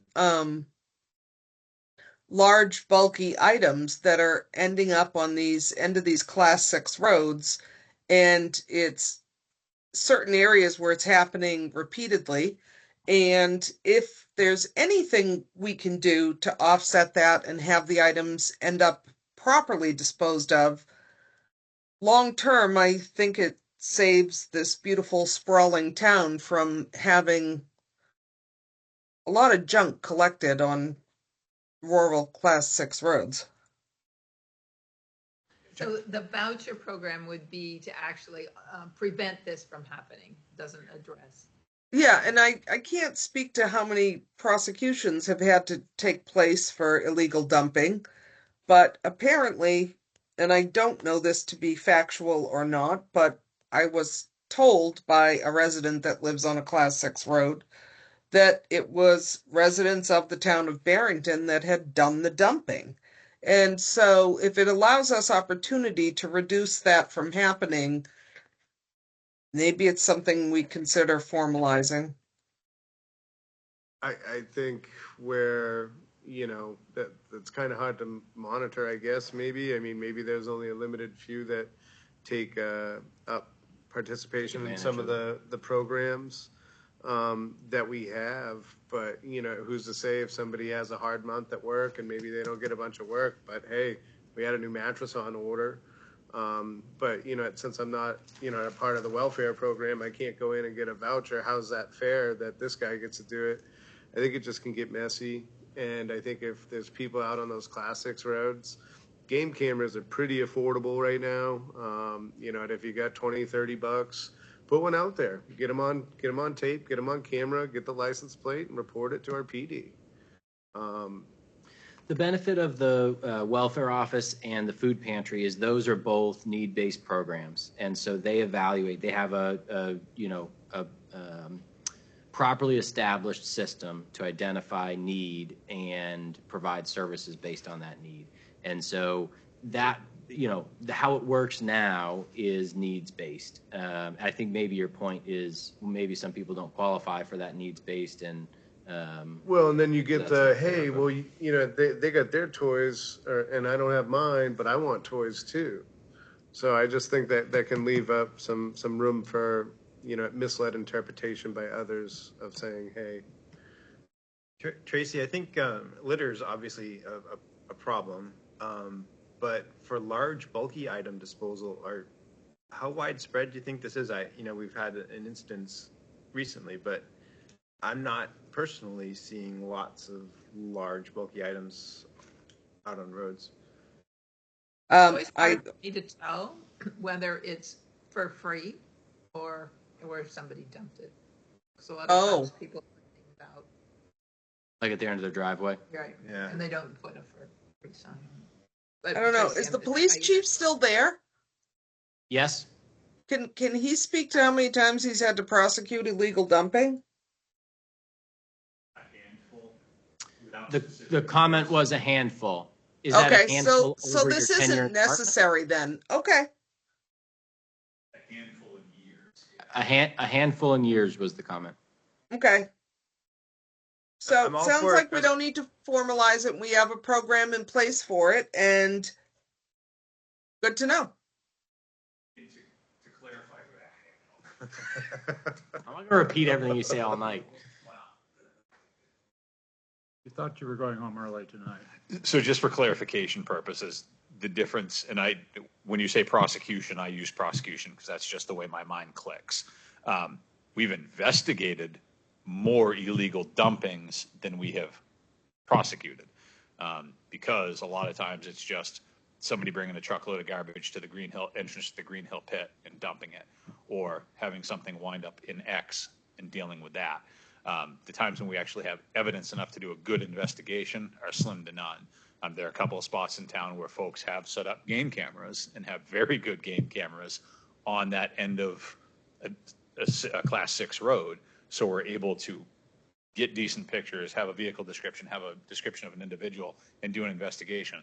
That's why there aren't many prosecutions, because a lot of time we don't have any of that. If somebody throws away household trash, as disgusting as it is, we can backtrack that sometimes because there's names and addresses and whatnot. But when somebody dumps a box spring and mattress at the end of wherever when there's nobody looking, I got nothing. So prosecution is out of the question, but we still have to do an investigation for what it is. That makes sense. To Select Person Capiello's point, as far as large items, not bags of trash and litter, how often are you getting dispatched for calls for? Not a lot. Again, it's all anecdotal because I haven't done the deep dive, but not a lot is what I would tell you. Again, Mark would probably be a better source of information than me, because there's a good possibility that the road agent and Aaron are getting those calls and they're just going out and dealing with them without even involving the police department. Aaron is pretty good about calling us about things and getting it on record at least, but I'm sure that the guys are over there throwing box springs and mattresses in that I'm not even hearing about. So that's a data point that I wouldn't have in those circumstances. So if there's a concerned citizen out there that they think that somebody's doing some illegal dumping, what is the proper protocol? Call Stratford County Dispatch, let us know. That way we can at least have the conversation. If this is an ongoing issue, pick your Class 6 road. If this was happening at the end of Brooks Road, I'd want to know about that. If this was happening at the corner of Brooks where it turns, I know there's nobody right around there, but I'm sure stuff piles up there. We need to know about that so we can focus on it. Perhaps we need to put a game camera out if there's nobody in the area. If it happens at the end of Keefe, Yep. Nobody's right there, but we need to know. And if I'm not, I So can't collect the don't say data that I don't something. have. Right. Exactly. Thank you. Can you put a game camera up on property you don't own? So there's an issue there. And Oh, with the new statute, that Fish and Game just passed recently, the answer to that question, as far as I'm concerned right now, is no. Because according to Fish and Game, now on property that you don't own, you need permission from that individual. Landowner's permission. You have to have So- your name and your Correct. address and Yep. phone number, contact information on the game camera body, right? And as far as I'm concerned, my stance is that according to that statute, there is no variance for law enforcement. So my answer to that is no. We would have to obtain permission from the landowner, or I would have to give a game camera from the police department to the landowner so that they can put it up and avoid the permission, avoid the posting of name, address, et cetera. Understood. There are ways to, I hate to say circumvent the statute, but there are ways to circumvent the statute. And again, if T.A. McIver owned the property at the end of Brooks Road, which he doesn't, I could use T.A. McIver to put a camera up to collect information without me having to be the entity putting it up. Understood. Thank you. Tracy, make sure your Blaze Orange is ready to go. We're going hunting this year. Any other Come to my conversations from the board backyard, here? deer every day. Any other comments, questions on that? Okay, we're going to go ahead and close new business, and we're on to select board member reports and concerns. Mr. Mantra? Okay, the school board met 20th of August. It was the last meeting I attended. I was supposed to go Tuesday, but my boat got stuck, so I couldn't go. Bad break. Just kind of information Chief Walker brought up at that meeting on the 20th, that they want their advisory budget committee to get the information at the same time the board does. So I think what they're looking at is a more active ABC. The library, various meetings, kind of interesting. There were over 9,000 plus hours of reading this summer in their summer reading program. Just kind of an impressive number. The ABC is going to meet Wednesday for our initial meeting. The transportation or transfer station committee is putting together a proposal for the board that it will present on the 7th of October. So stand by for that. One of the interesting things that we kind of thought about, we've worked with the number of 25 to 30% of the population uses the transfer station. And that's based on the amount of the tonnage of waste. But if you look at the count, the traffic counts over a month, it may be as much as 50 to 75% of the population uses this, assuming that people don't come 3 and 4 times a week to the transfer station. I forget the exact numbers, but compared to the population, it's somewhere between a half and 3/4 of the population actually uses the transfer station. Interesting. So there's conflicting data points. Yeah. Yeah. Which means either Barrington does its part by generating less waste than average, because the tonnage utilization is based on the average household, how much waste the average household generates, or one of those the data collection from those metrics is off. Just an interesting point. But we'll have much more detail on October 7th, if you didn't already say. Yep. Yeah. All right, planning board, we met recently and began to look at whether we wanted to propose any changes to zoning. And we tried to be clear about which things were part of the discussion around the zoning subcommittee and which ones might be separate that we needed to discuss as planning board. More objective. Yeah, things that didn't sort of belong in the bigger conversation we had a report on tonight. Excellent. Conservation Commission met, as discussed earlier. They talked about the idea of a conservation employee and what they could do. They also reviewed the planning requests for capital improvement type projects. That's kind of an ongoing discussion and list, and things like having a forestry plan and things like that for the town, which don't exist. That if you had someone doing that kind of work, that those things could be implemented and actually bringing in additional revenues for the town. So they talked about that. The library building committee met last week. Big thing there was the Bowen, the the general contractor is putting out to bid for a lot of the subcontracting. They already had bid and accepted the mechanical, but this is all the other trades. And at the next library building meeting, October 10th, they're going to present all of the bids and recommendations for that. And of course, with all of the discussions, been very price conscious to stay within budget and looking at what sometimes some things might be higher than estimated, some things lower, and the overall goal keeping everything in budget. The Energy Committee also met after that last week. They're just continuing their efforts, more discussions about possible grant opportunities and taking a more proactive approach to planning for grants that seem to always show up when you're not expecting them. Excellent.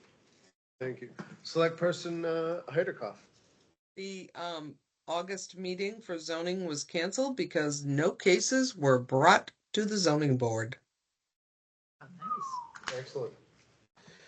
Okay, Connor kind of caught you guys up a little bit about the BCDC, the trails interconnecting. We also did have a release from the Class 6 of Private Road Committee.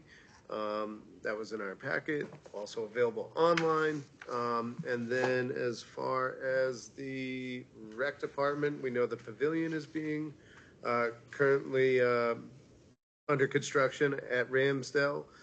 They're also working on timing for the community center renovations, and also Retro Night is this Friday from 5:30 to 7:30 at BES, if anybody's interested. And that's all I have. So we're coming to the last portion of the meeting. We're going to go ahead and open up public comment.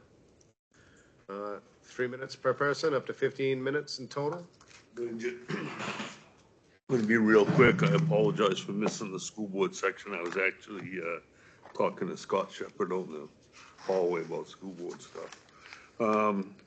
Real quick, the school board did a annual walk through the 3 buildings last Tuesday night. Gives the facilities manager an opportunity to kind of show us, the work that was done over the summer on the buildings and any concerns he might have for issues that will be coming up, not necessarily in the immediate future, but things that are of concern to him. So they amaze me. Kids get out of there in June, and the end of August, they're back in the buildings. And as somebody, even before I was on the school board, but as a fire chief going through the buildings prior to that, it amazes me that they can make these buildings look so good in such a short amount of time. This year, they took on the project at the elementary school. They kind of renovated the floor area, changed the floor, raised the ceiling a little bit. Had some work done in there. It's really nice looking. They're now compliments to our facility staff for doing that. Dan had mentioned the school board has budget committee openings. They're pushing hard to get the budget committee filled up. I've encouraged the board to make that information available to the budget committee at the exact same time that we get it. We'll see what happens, but. And busing is still an issue for us. We're down 2 buses right now. It looks like I believe we have 2 people in the queue to get licenses and get people moved around, but it might be middle of October before we're up to full busing. So typically, they say the first couple of weeks of the school year, trying to figure out where buses are going, doing what. A lot of times the parents will bring their kids to school and pick them up, which creates a little bit more of a backlog of getting in and out of the buildings. But we're optimistic as things settle in over the next few weeks that some of that problem will be alleviated. And that's what I have for the school board. One thing real quick, just as an FYI to you folks on the fire side, the PFAS, which a lot of it they talk about is the firefighting foam chemicals that have been in drinking water and stuff. Well, fire up to now, firefighters' protective gear has that same PFAS on the inner liner. And they've proven that sweat and the heating, wearing that gear, and the very nature of what firefighters do, they'll off gas, and there's a concern that there's an increased cancer risk in firefighters, partially because of the gear. State of New Hampshire passed rules this summer. They just went into effect. This is kind of where I just want to make sure good, solid information is out. Number one is that firefighting gear and also station wear, pants and sometimes uniform shirts can have PFAS in it.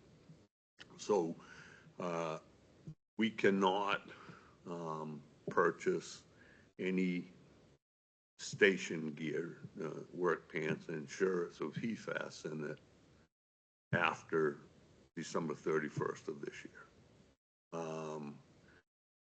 Firefighters cannot wear anything, older stuff after July 1st of 2025. I'm certainly the shirts we wear don't have it. There may be some concern with the pants that they wear. I have means within my budget. I'll be working with them to make sure that we'll just make sure that we're buying pants that is definitely PFAS free, and we'll take and get rid of the old ones and we're not. Because a lot of times, like what they've already bought, we might have built it, tell either way. But again, that's a smaller issue. The other side of it is that they're just now starting to come up with firefighting gear that is PFAS free. It's more expensive. It runs between $300 and $600 a set more.